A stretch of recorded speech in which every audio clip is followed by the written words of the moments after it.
people that are watching this really are interested in are they in the right position? Is gold and silver the right place to be, and why? And I want to talk about that because I think that's much more important than a few names. But I'm sorry, I'm just being a politician here, answering my own question. Just because I just feel it's really important because a lot of people did buy in January and they're like, am I in the right place? What people need to know is the backdrop of why gold, and John's absolutely right. Gold is the leader and gold will be the leader. Gold's a massive market, but central banks aren't buying silver, they're buying gold. And people need to realize why they're buying gold. This all changed when the Ukraine war started in 22, and then it took basically 2 years for the world to basically realize what had just happened. And what had just happened was basically a new monetary system started getting created. So I always say this has nothing to do with silver, it's all about gold. So gold went all the way to $5,600. I mean, gold was absolutely on fire.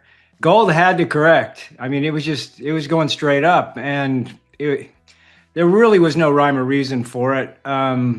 There was some issues around, maybe Trump was going into Iran, maybe he was going to bring in a dove, but it was going absolutely bonkers. But I think the main reason it was going bonkers is because there's so much trading going on, so much leverage.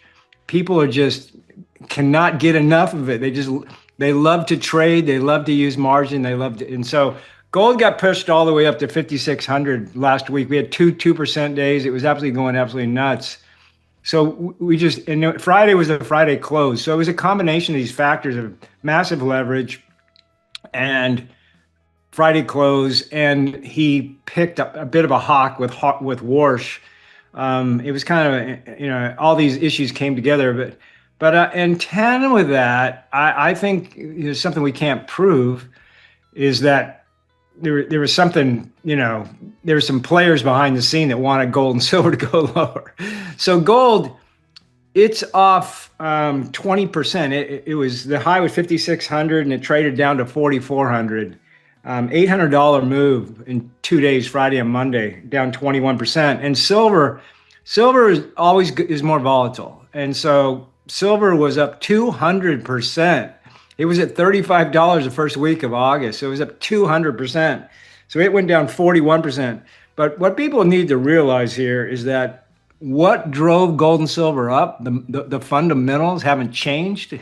That's why, this didn't really bother me that much. Gold is the benchmark in precious metals, dominating central bank purchases while silver remains largely a retail and industrial play.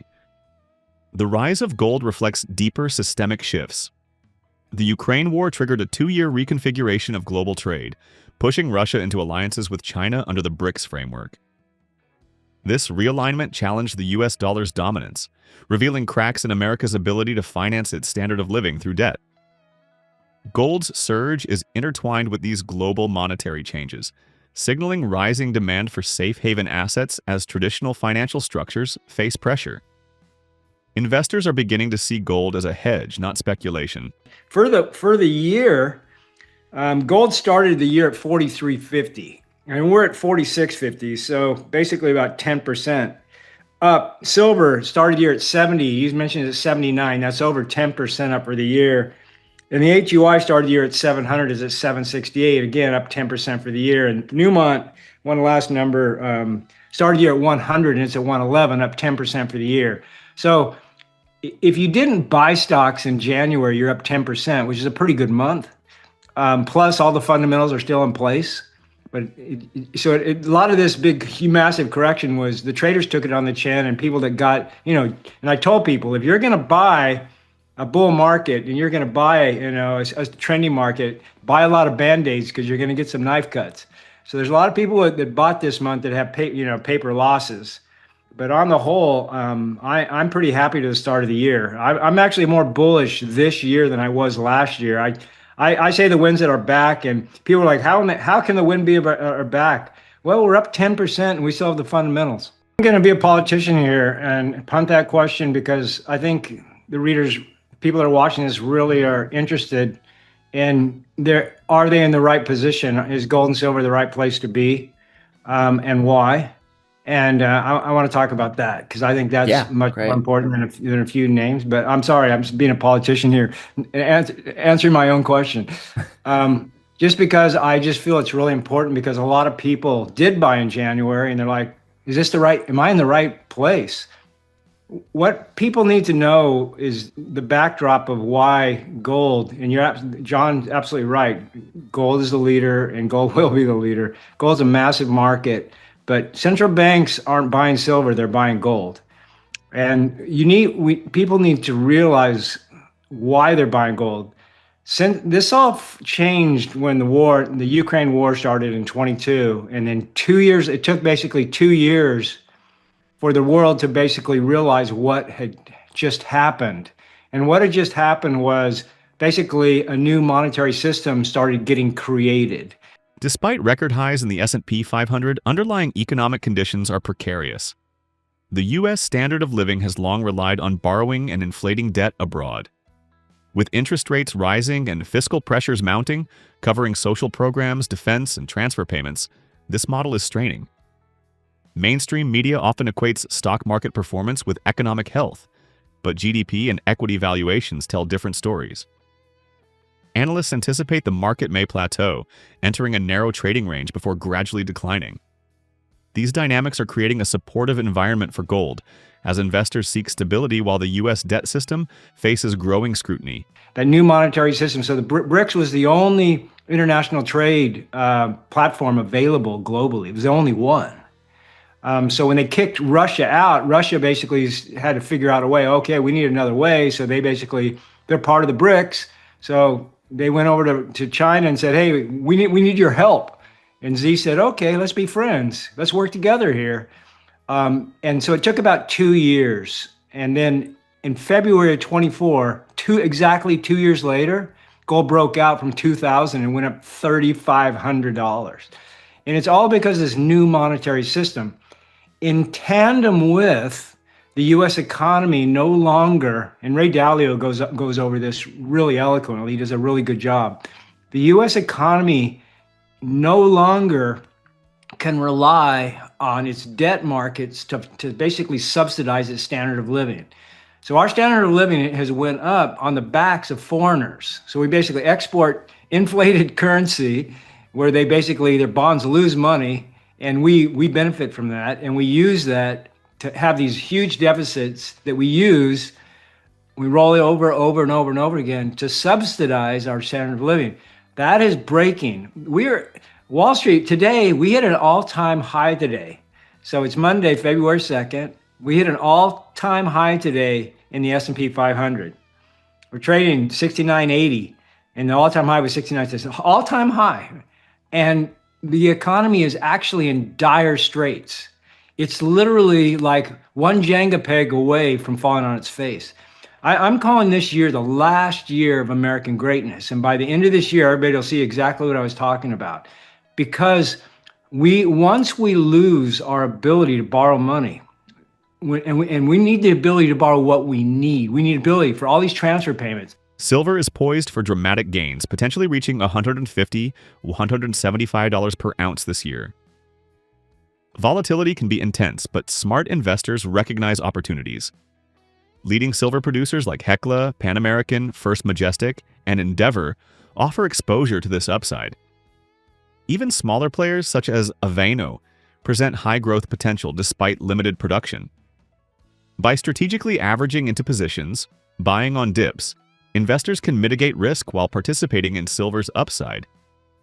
The key is disciplined allocation, understanding that bull markets reward patient accumulation and strategic entry rather than chasing peaks. Silver's industrial demand, paired with its monetary significance, makes it a compelling complement to gold. Social Security, Medicare, all of these transfer payments that go back to people, defense budget. We cannot afford any cuts, because we do that, our economy will get rug pulled, because the middle class has been hollowed out over 30 years. This is a dire situation, and you watch mainstream media and you look at the stock market. They always say the stock market is the economy. GDP and the stock market are very misleading. First of all, the stock market is way overvalued versus, tell me a sector that's strong here. And so now we're losing leadership in AI, which is what we've been leaning on. I don't know when it's going to happen, but sometime this year, the S&P is going to stop rising. And I think what's going to happen is it's going to go into a trading range, somewhere between 6,200 and say 6,600. It's going to get stuck there. And it's going to get stuck 5% above this all-time high. When it gets stuck there, people are going to start getting nervous. They're used to making money. And they're going to get nervous that it's going to turn from a 5% to a 10%. So it's going to be a slow bleed. And this is kind of something Michael Oliver talked about. It's going to be a kind of a slow bleed down. But I believe that slow bleed begins this year. And this is the reason gold's going higher. It's because of the U.S. bond market. The only reason. So thanks for letting me switch questions on you. Beyond metals themselves, development stage mining companies represent enormous leverage. Nevada and Montana host several promising projects poised to benefit from a supportive regulatory environment.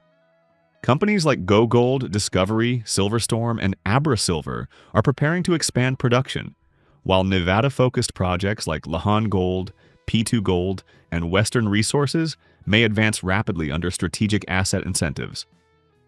While permitting challenges have historically slowed U.S. development, current trends suggest regulatory pathways may be easing. Investors positioning early in these developers can capture outsized gains if silver and gold continue their upward trajectory. Timing and project quality are critical in this high-leverage segment. I want to say that I own all three of those stocks that John mentioned, and I like all of them. So I'm going to do 6 producers and 6 developers. Now, these producers, I think right now is a great time to, I call this buying to the bottom. Like Hekla's off, I don't know, 20% here. And the way you buy to the bottom is you basically take a position. If you're fully allocated, then you're fine. But if you're under allocated in any of these producers, basically you take a position, and then if it falls 20% or 25%, you buy more.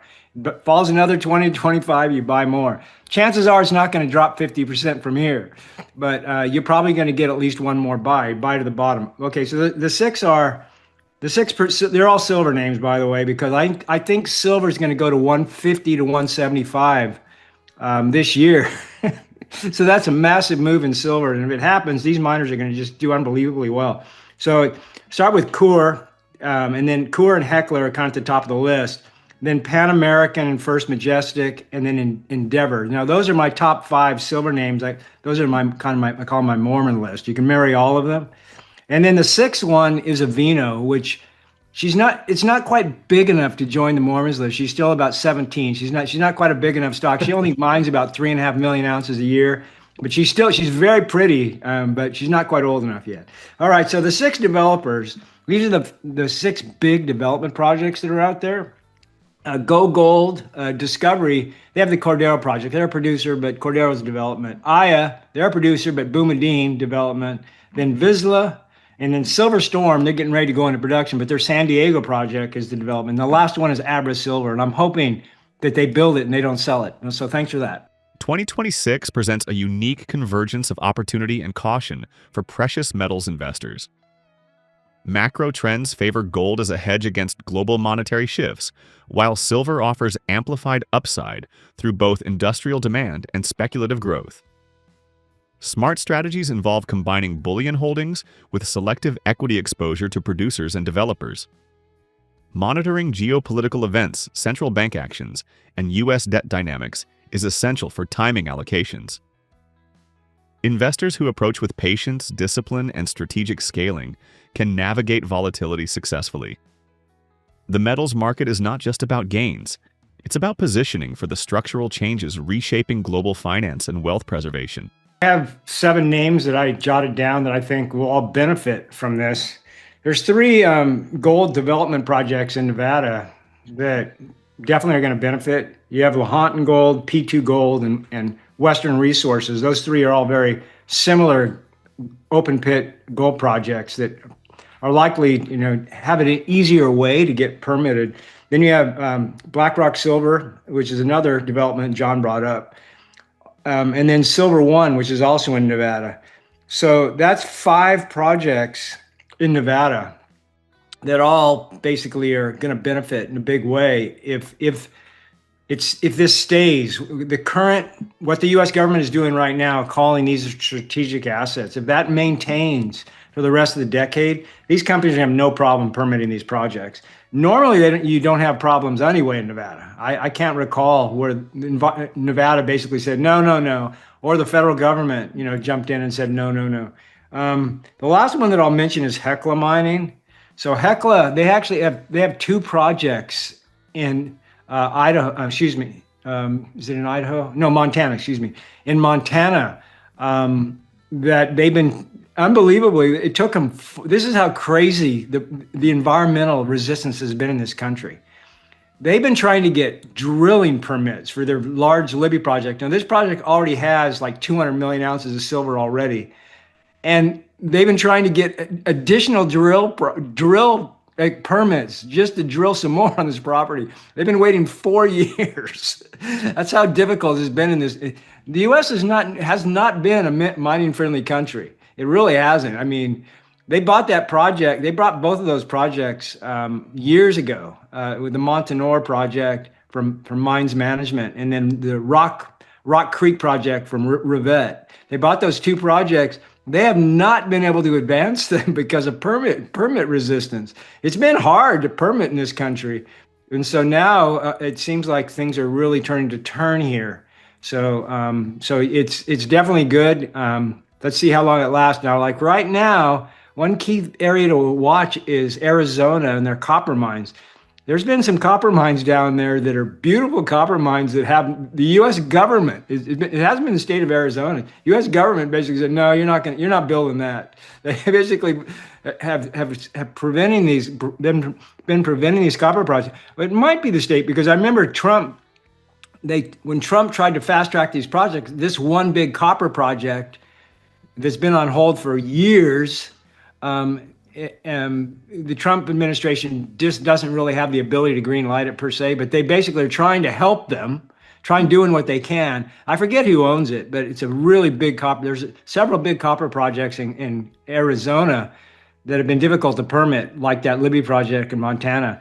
Permitting in the U.S. is hit and miss. Oh, I forgot to mention one, and that's Revival. So Revival has 3 projects in the U.S., one in Utah, 2 in Idaho. So that they're going to benefit as well.